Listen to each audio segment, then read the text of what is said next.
This is Pete Feenstra on Thursday the 13th of January 2011. I'm laughing because it's incredible that I'm with these guys here tonight. My lover on my right. On my left, the drummer, the man that was the powerhouse of sassafras all those years ago, Mr. Chris Charlie, who for the record was never in salt at all, but he's making up the numbers and he's a great man to make up the numbers. On my right, Stevie Smith, who plays these things, normally plugs them in, makes a lot of noise. Good evening to you. Good evening. On my right, the man that plays guitar and sings, the sex symbol of the band, Mick Clark. Ladies and gentlemen, we're talking about the Salt Reunion Band in 2011. Boys, if I'm not mistaken, 2011 minus 1981 is how many years? Which is pretty much when you do your last show, isn't it? Chris can add up. Yeah, Chris can add. Yeah. So however long it is. Long time. It's long 30 odd years. 30 years. 30. Yeah, 30 years. 31, 29. And the one thing here at the Beaverwood Club tonight that you've managed to do that you've never managed to do in all those years before is put out an album. Yeah. So do you want to tell us about that? Because I paid for it. I'm hoping to get my money back. Well, what we original did, material from back then? in back then we had an EP out, which was 4 tracks, obviously. That was all we ever got out. So I've taken those 4 tracks, found some old demos, very surprisingly good actually, and tidied them up a bit. Right. Done a couple of new tracks with Steve, just 2 of us, they're brand new. And that's on there as well? That's on there as well. Oh, A version of House of the Rising Sun that we did in a later version of Salt. It was supposed to be the single, but Yeah, it never happened. was done as a single. Yeah. So that's good. So it's 11 tracks, and it's interesting because it's all stuff that, well, some stuff people have never heard, never seen the light of day before. So yeah, finally, late, very late, but it is an album, yeah. Not so much an album, more of a historical document. Yeah. It is really. And what were you calling it? Well, it's the title track, the Cobra's melody and other refrains. Yeah. Trips off the tongue. Yeah. It does. There's only 100 of them, that's it, it's a limited issue. That's just tonight, of course. All you people Yeah, are yeah, shut yeah. tomorrow. Yeah, there's another 100 Until for they tomorrow, go. yeah. So the interesting thing is everybody who's bought a ticket for tonight in this 5-day tour that you're doing, they've all got a story about when they last saw Salt. What does that tell you about the band, that one? Some interesting stuff happened when the band was around. That was a good band. Yeah, Yeah. It's a good band. It was a good band. Apart from people falling off the stages and... They just turned up because they wanted money back. But the incredible thing is, back in those days, of course, there was a real vibrant circuit, and here we are now again, and there seems to be a little bit of an upswing again. Yeah. Certainly a lot of interest. Well, yeah. I mean, just put out any, so just mention that Salt might be getting together again, and you get interest. I've had interest back from the States. I've had interest Germany, yeah, all over, and that's without the local groundswell. People coming up saying, I remember you in Peckham. I remember you, sort of like not the Grails, the place down in Canning Town. Bridge House. The Bridge Yeah, House. some of them are coming down this week. I remember this. And they do, but you don't. No. No, that's right. It was port and brandies all the way in those days. I took it for my stomach. Yeah. I was a slave to my stomach.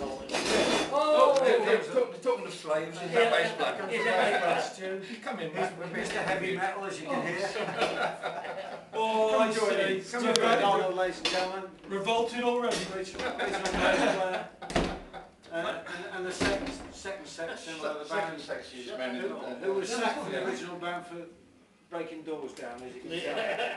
Yeah. But anyway, some other reason, I think. Anyway, back in those days, back in the mid-70s to the second incarnation, which was finished in 81, I think. Oh yeah. You played all the venues that are now sort of historically regarded as being historical. We did the Marquee, Wall Street. Marquee Hall, 100 Club, Music Machine. Music Machine. Dingwalls, the country western place. Oh yeah, Nashville Room. The Nashville Room. Rock Garden. Tide Farmhouse. Tide Farmhouse. Yeah, Tide Farmhouse.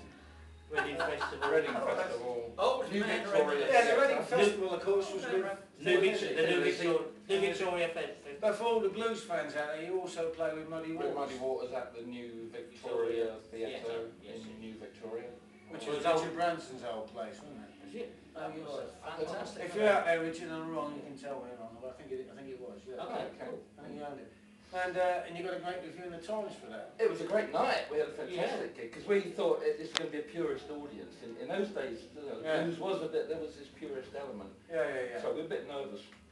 Absolutely went down the storm. Yeah. Jointly good at the end of the set. Oh, yeah. And we should focus our attention on Stu a minute, because you haven't played with the boys for many, many years, whereas... If I remember correctly, the Times said, this band's future is assured. Yeah. Oh well.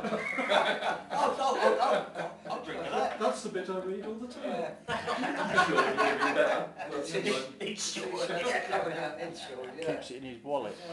But at that point, given the fact that you did play the Reading Fest with Thin Lizzy, which is a rock crowd, and you played with Muddy Waters, which is a blues crowd, and it's somewhere in between, you were somewhere in between the cracks, between rock and blues. Yeah, it was a funny time. There wasn't really a blues rock scene. We were it, really. Just before punk took off. Yeah, just before punk. And I suppose you should tell them about the immortal story about What, our support band? Yeah.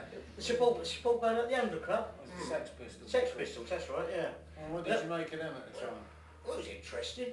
No, the funny thing was that we turned up there and was so the band, the Sex Pistols, and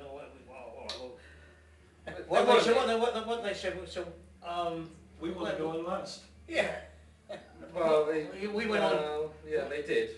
They did go on live. Yeah, well, they had a bit of a buzz going. So basically, what it was what we'll do is we'll share it between us. You go first, and we go on, and you go on. And I said, no, I'll tell you what, we'll go on first, and then we'll fuck off, and you see yourself. Which is what we did. And our crowd watched us, and then they all left. But looking back now, was that a turning point? You think the music? Looking back, it was. You didn't realise it at the time. It's all downhill from there. You couldn't really know at the time. No. We also played with the Damned. They were our support band on their third gig. Stranglers. Yeah. So we watched it it already changed. Yeah. We were going, well, this is all right. It's okay. It's a bit different. We didn't think all that much of it. And the fact that you didn't get a deal in the first instance was just. Don't know, but I'm probably finite number of record companies and that's it. Yeah, I can't really say why.